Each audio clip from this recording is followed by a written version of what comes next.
This morning I'm here with Nerida Conisbee of the REA group. Good morning, Nerida. Hi, Darren, how are you? I'm okay, considering. I had to go back to my closet and take out all my ISO clothes and put my suits back up and have another 6 weeks of this.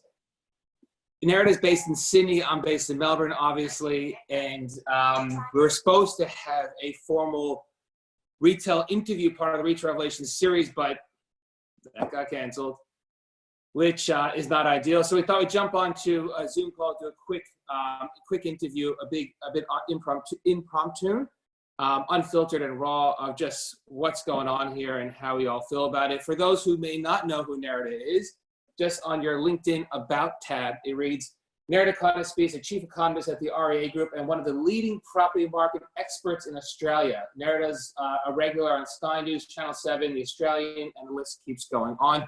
A very close friend and someone who I look up to and who I find very inspiring as well. And I hopefully in this 2 to 3 minute video clip, you can share what you're thinking and how you're feeling at the moment with what's going on.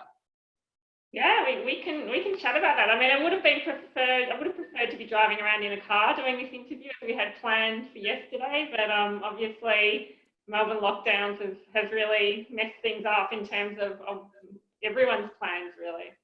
Yeah, so how do you feel about this lockdown?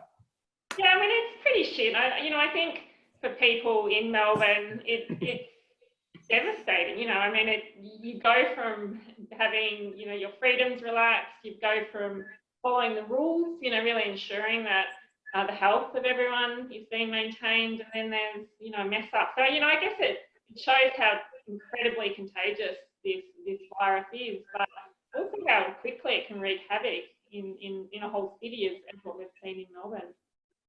So Nerida, you're an expert across all property markets. So just a quick snapshot on each sector, and I mean, what you're seeing and what your expectations are for the next 6 weeks in Australia on residential. What are you hoping to see or expecting to see? Yeah, look, June was amazing. I mean, every bit of data that I look at across our site was looking very, very positive. And, we could see not just through realestate.com.au data, real commercial data, that there was a massive pickup in activity, but there was a lot of economic data coming out from ADS and from other sources. So June was looking good.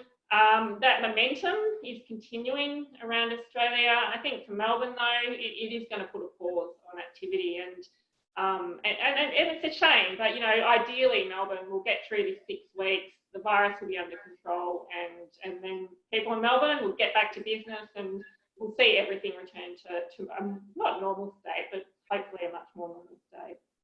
Are you expecting a bounce back the day after this 6 week lockdown? Yeah, I mean, it's interesting when we have a look at what happened to retail trade in the most recent data that came out in May, that in April we had this massive decline. Obviously, we all went into ISO. Supermarkets did well, but no one was buying apparel, for example. We hit May and we had this biggest surge that we've seen in 38 years in retail trade growth. So, it shows there's a lot of pent-up demand. It was quite interesting. I did a presentation the first week of ISO back in March to Cornet. So they invited me in to talk about the market. I had to do a quick pivot because obviously things changed so quickly, and it's been quite interesting looking back at what I predicted at that time, that I did think retail and shopping centres would be the most impacted, but it does look like office is a sector that's probably going to be struggling for a lot longer. I think with retail, people are wanting to get back to business. They're wanting to be out and about. I know our local shopping centre, there's just tons and tons of people around, really keen to shop, really keen to socialise, eat out. And I think that's what happens when you go to ISO. You really crave those human interactions. So if you had a crystal ball in this unpredictable world, what do you think we look like in 6 months' time across Melbourne and Sydney?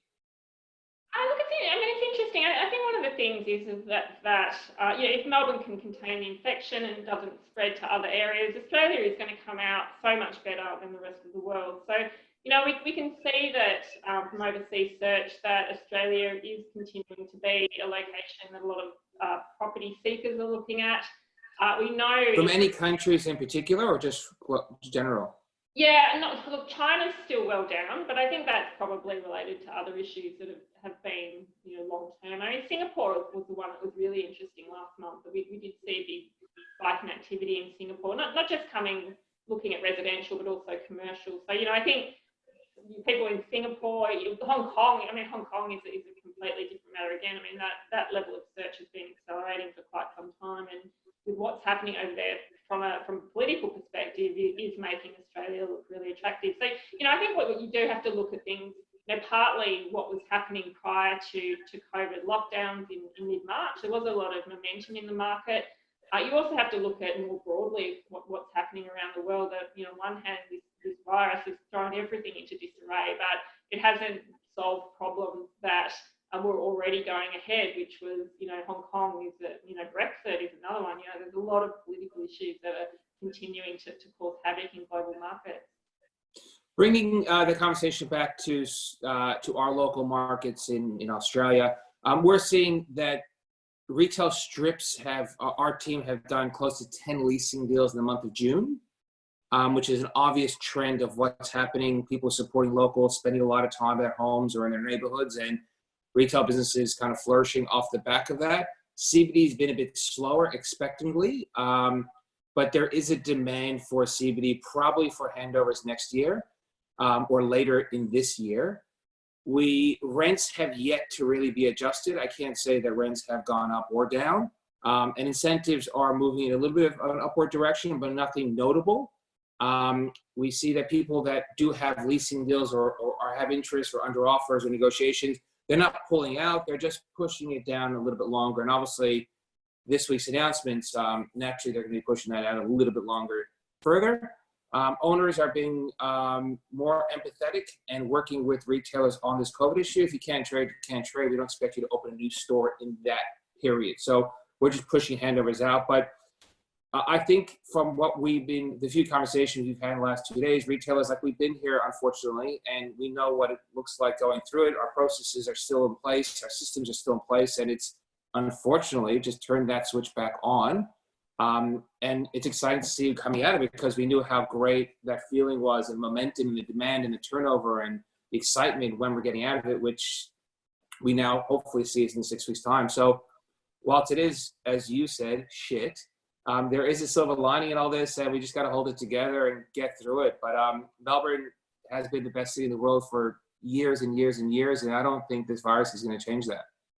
Yeah, and this is the thing too. I mean, we need to ensure that consumers remain a level of positivity in businesses as well, because fundamentally we're not going to bounce back if people's confidence goes. So it is very important that and that is really maintained. So part of government, they do need to ensure that people come out of this feeling good, and hopefully, now we've been through it before, that they are able to do that.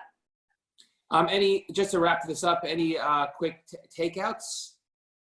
Yeah, I mean, I suppose in residential, we are seeing a flight to quality at the moment. It's been quite interesting looking at property search in Melbourne, that premium properties is tracking pretty well. Not seeing the price declines that anyone expected.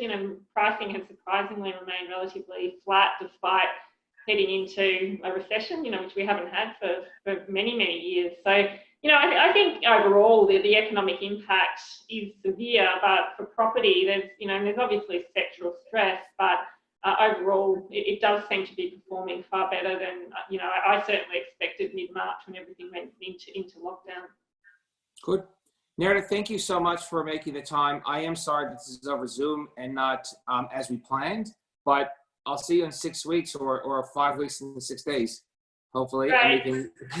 And we can have the proper interview. But thank you very much. Stay safe and be positive. Yeah, you too, Darwin. Speak soon. Bye.